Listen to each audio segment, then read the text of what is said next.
If you're a guy, consider the following. Research of more than 10,000 women revealed that the earlier a woman becomes sexually active, the more likely she is to experience the following. Out of wedlock pregnancy, single motherhood, STDs, multiple sexual partners, breakups, abortion, poverty, depression, divorce. The research showed that the longer a woman delayed sexual activity, the greater the quality of life she enjoyed. So, if a young man really loves a girl, he would do what's best for her. He would not expose her to these risks, even if she willingly consents to a sexual relationship. He would guard her body as well as her soul, which is also placed in danger when God's plan for sexual love is rejected.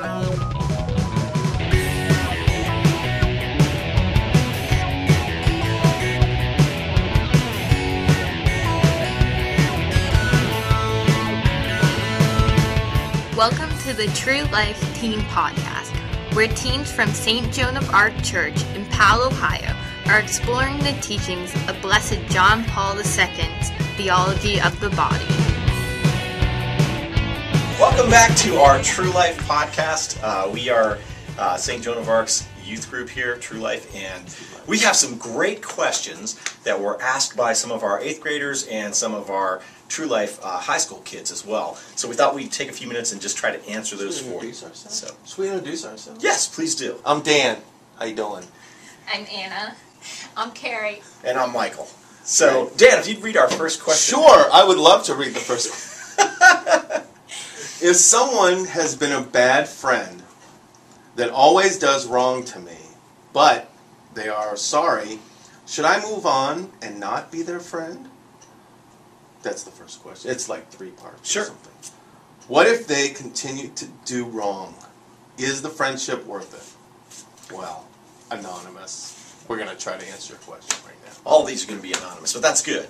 So it's a real question. That's the first part. So we're not just making these things up. It's nice to have that. And I think you've got to frame everything in Catholicism and in the Catholic Church. That's sort of the rules and the guidelines for this particular podcast. So looking at friendships, I guess you have to define from the beginning, is this a good friendship or is this a toxic friendship? Are you doing things that are bringing the person toward Christ and they're doing things that are bringing you toward Christ? Or are you doing things that are pushing you away from Christ or away from the church, away from moral teachings and that sort of thing? So some of that is the groundwork for deciding whether it's a toxic relationship or a good relationship. And then you have to go to the level of, are you being a doormat or enabling them? If they're doing something wrong, are you allowing it to happen, or are you pulling them away from bad behavior and more toward a good behavior? And then ultimately we have to say, like, if they're doing something, Dan, you kind of mentioned before, to you or with you that's bad for you, sex, drugs, drinking, something like that, then you do need to kind of cut that relationship off and start over in some other way with other people. So we kind of maybe want to address it in those terms and kind of throw it open to you guys and see what you think. I think that one of the things that a friendship really needs is respect. I think you need to respect each other. What do you mean by respect? Well, I mean, like Carrie. What? Seriously? Why are you laughing? Yes. Why are you laughing? If Carrie's my friend, or even you're my friend, even Yes. if Anna's my friend, or maybe she's not, I don't know. But I think that if I ask you to do something, you should be able to do it. But on the other hand, if you ask me to do something, I should be able to. Like do something for you? Like for me? Help or you clean pray, your room no, or move or a house? Right, or study with me, Study, or help okay. me out at school, or something of that.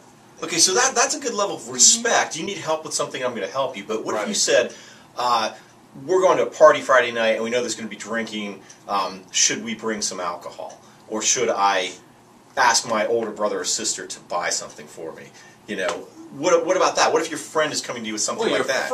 But then your friend should respect you enough to say, okay, I know you're not a drinker, I know that, you're Catholic, whatever.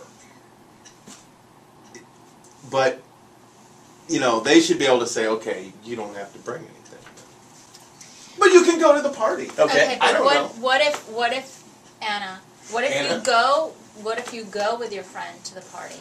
Okay, and there's that level of respect, and you already feel that maybe you're not recognizing that respect's not there, because maybe you've been kind of blinded as this relationship or friendship went on, and they've been asking you to do things that are kind of against what you would ordinarily do. How do you start recognizing some of those signs that maybe you're not being respected, that maybe your wishes are not being respected? I recently went through something like this, so it takes a while, especially if you, like, care for the person, you really, like, they are one of your friends.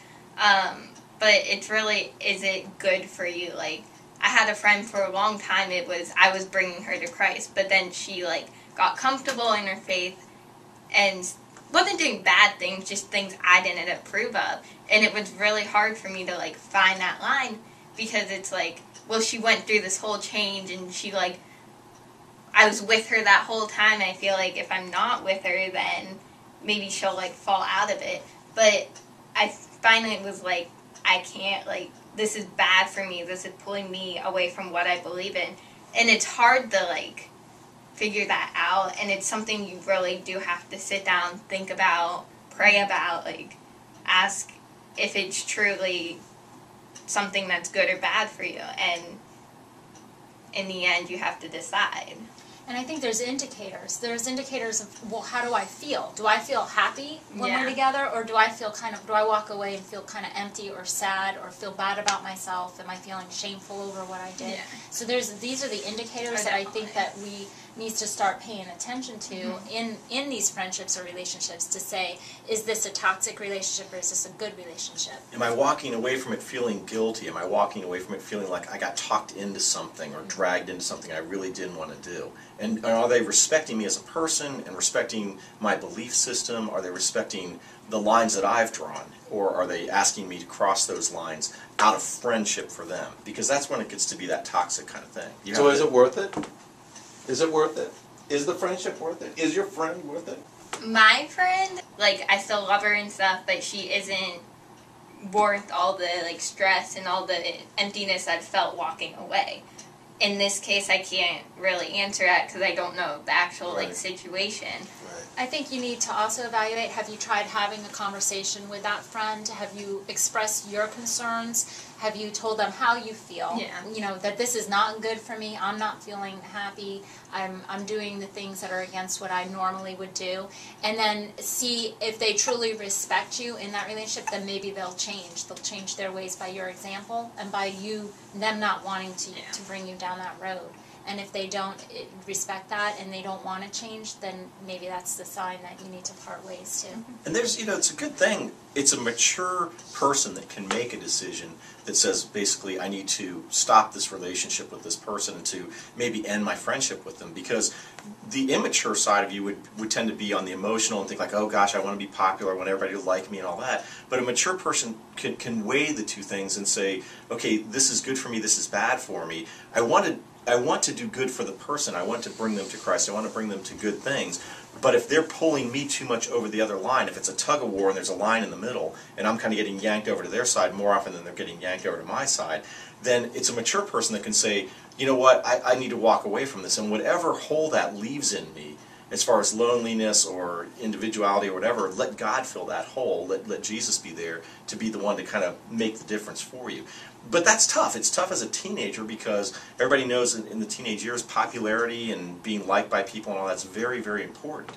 So I think like for adults out there and youth ministers and parents and such, you have to recognize that there's a cost involved with saying, this is a bit of a toxic friendship. Jesus talks about, if your eye offends you, pluck it out kind of thing. If your hand offends you, cut it off. It's not the literal that God wants people going around with one eye or one arm or something. But basically, if the relationship is a bad situation, to be able to cut it off, to be able to say, it's offending my relationship with Jesus, it's offending my eternal life, that's a certain point where I have to make that decision that it's not right for me right now. And that's what he means by cut that off, not the literal, the hand in the eye and such. What about the thought of, can I save them, can I change them? I think you have to look at what you've done so far and what there's, I guess, still left to do and see if have they made recently progress. And with my friend, she really hadn't. She kind of got to a place, which was a pretty decent place, and then just stopped, and she wasn't really growing anymore. I kind of pushed her, nudged her in the right direction, but she really wasn't, like, going and taking the bait, so I was like, there's not much more I can do alone. Right, and so it's not, goodbye forever kind of thing. It's like so long for now, and kind of revisit relationships down the road and see where they're at, but not to be a doormat and not to be someone that's enabling and not to like keep servicing their needs and not ever allowing them to, having them allow you to bring them over to your side more often. So I was going to say, let's take a quick break, and we'll be right back with a little bit more of our teen podcast from True Life here at St. Joan of Arc.